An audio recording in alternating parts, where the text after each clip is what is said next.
Vie des chrétiens nivernais, aujourd'hui, vie des églises.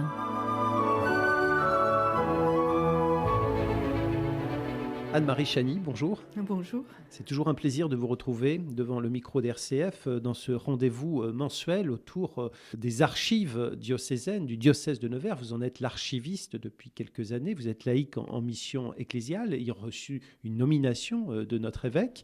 Et l'objet de cette émission, c'est effectivement de tirer le fil de l'histoire, en quelque sorte. Aujourd'hui, et dans la continuité des émissions précédentes, on se souvient du Concordat précédemment. Aujourd'hui, on va s'intéresser plus spécifiquement au rétablissement du diocèse de Nevers. Voici le plan de notre émission. On va commencer par la mise en route de ce diocèse. Oui, la dernière fois, vous le rappeliez à l'instant, nous avons parlé du Concordat de 1801 négocié entre le pape et Napoléon Bonaparte pour régler les relations entre l'Église et l'État. Je rappelle que la Nièvre appartient alors au diocèse d'Autun et le principal artisan de la mise en œuvre du Concordat est l'abbé Philibert Claude Groux, vicaire général d'Autun, résident à Nevers.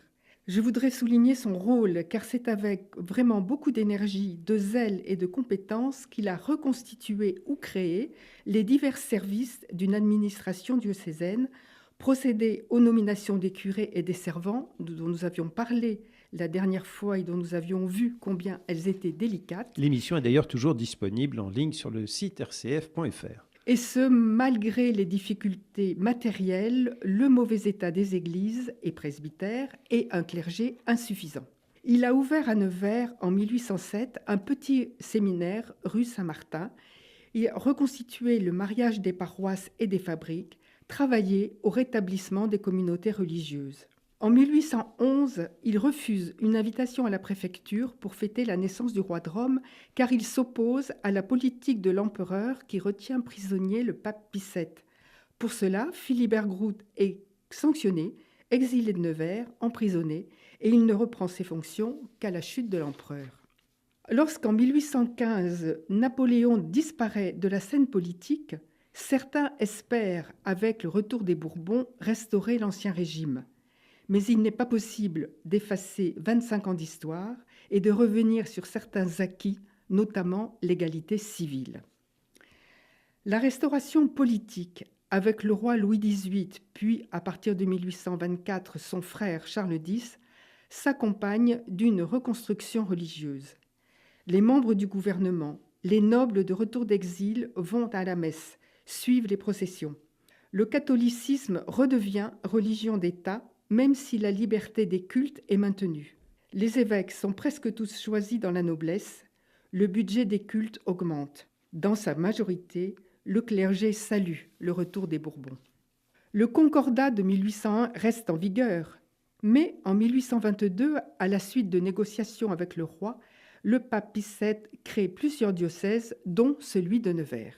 Le rétablissement de l'évêché de Nevers a néanmoins suscité quelques réserves, car il avait pour limite le département de la Nièvre. Or, la partie est de la Nièvre appartenait au diocèse d'Autun depuis l'établissement du christianisme, écrit l'abbé Tambour, curé de Luzy au début du XXe siècle.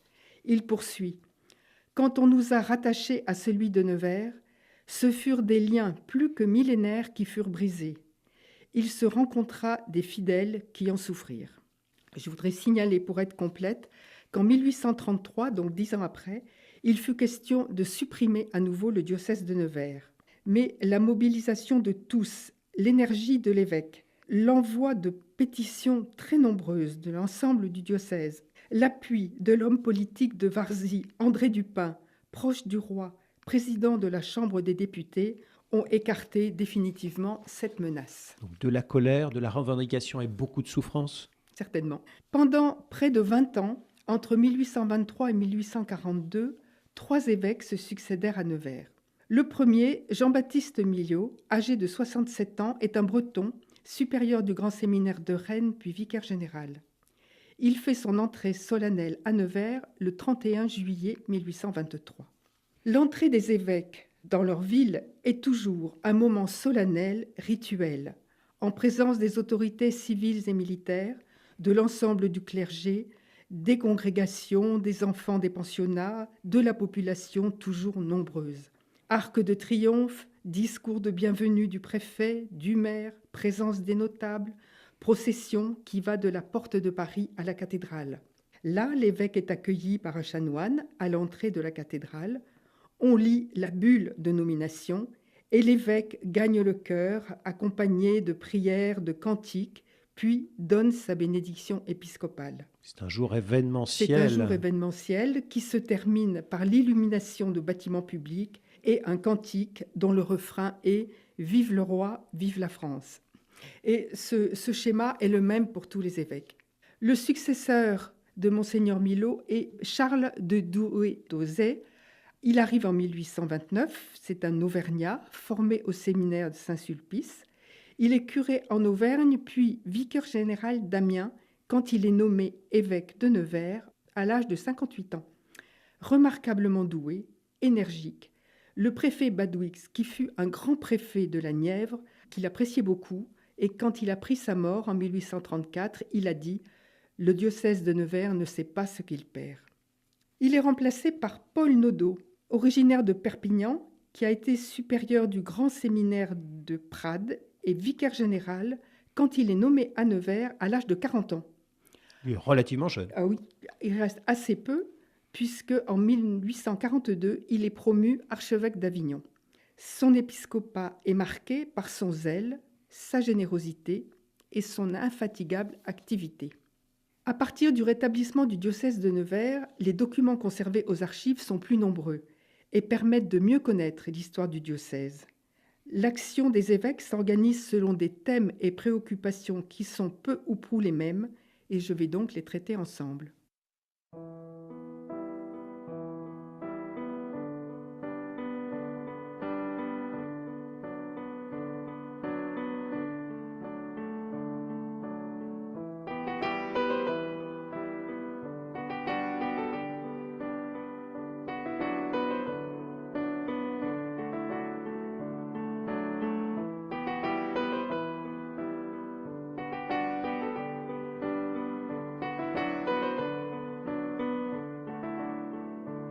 Vous êtes à l'écoute d'RCF et notamment nous étudions les archives du diocèse de Nevers en compagnie de son archiviste Anne-Marie Chany qui vous donne ce rendez-vous mensuel dans nos programmes locaux. Nous étudions aujourd'hui le rétablissement du diocèse de Nevers et voici les 3 premiers évêques de cette période. Oui, je les traite ensemble parce que les problématiques qui se posent à eux sont les mêmes. Et l'une des premières questions à régler est matérielle. Quand Monseigneur Millot arrive, c'est celle de son logement. En l'an 8, lorsque Napoléon Bonaparte crée les préfets, celui de la Nièvre s'installe dans l'ancien palais épiscopal, qui est l'actuel palais de justice, qui était occupé par l'administration départementale issue des transformations institutionnelles de la Révolution. Lorsque le diocèse de Nevers est rétabli, en 1823, l'idée vient naturellement de le rendre, ce bâtiment, à l'évêque, et de transférer la préfecture dans un autre immeuble. Une période de cohabitation plus ou moins sereine s'établit jusqu'en 1829. Il fallut ce délai pour acquérir l'hôtel de champ, donc l'actuelle préfecture, et y effectuer les travaux nécessaires. L'une des premières préoccupations des évêques est de connaître leur diocèse, à une époque où les déplacements sont plus difficiles qu'aujourd'hui. Alors ils profitent des visites pastorales, des tournées de confirmation qui sont toujours l'occasion de grands rassemblements festifs permettant de rencontrer clergé et fidèles. Ils sont particulièrement attentifs naturellement à leur clergé. Monseigneur Millot établit dès son arrivée le chapitre cathédral. Ils se soucient tous de la formation des prêtres et souhaitent qu'ils soient originaires du diocèse. En 1823, un grand séminaire est établi dans les bâtiments de Saint-Sauveur. Mais à la suite de l'écroulement de l'église en 1838, le séminaire déménage dans l'ancien couvent des Ursulines en 1843, c'est-à-dire l'actuelle médiathèque Jean Jaurès. Un petit séminaire est établi à Moulins-en-Gilbert en 1825, ramené à Nevers en 1830, avant de s'installer à Corbigny en 1834. Les évêques constatent que leur clergé manque parfois d'instruction. Des retraites pour les prêtres sont organisées à partir de 1827. Elles donnent notamment des directives concrètes sur l'organisation du culte. Sont aussi mises en place, à partir de 1838, des conférences ecclésiastiques. Ces rencontres sont l'occasion d'instruction, de mise au point, de conseils et toujours de rencontres entre les personnes.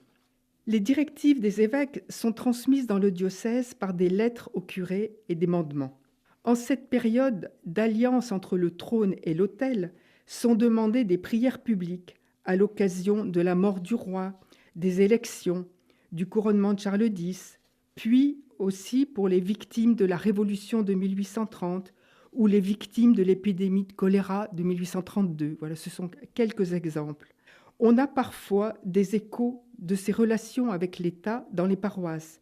Par exemple, en 1831, un homme accuse le curé de Raveau d'omettre de faire prier pour le roi. Cela fait un incident et le préfet intervient auprès de l'évêque.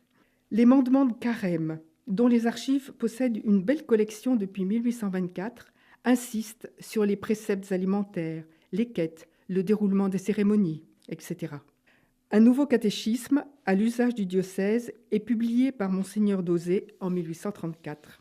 Les évêques se préoccupent également des églises, qui étaient souvent en mauvais état. Elles ont beaucoup souffert. Elles ont beaucoup souffert par beaucoup des destructions révolutionnaires et de la négligence.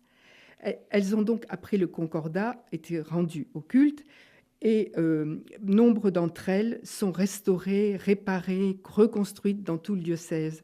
17 d'entre elles, entre 1827 et 1837, sont consacrées ou bénies.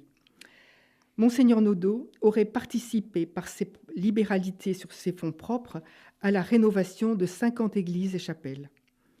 En 1836, d'importantes restaurations sont effectuées à la tour de la cathédrale.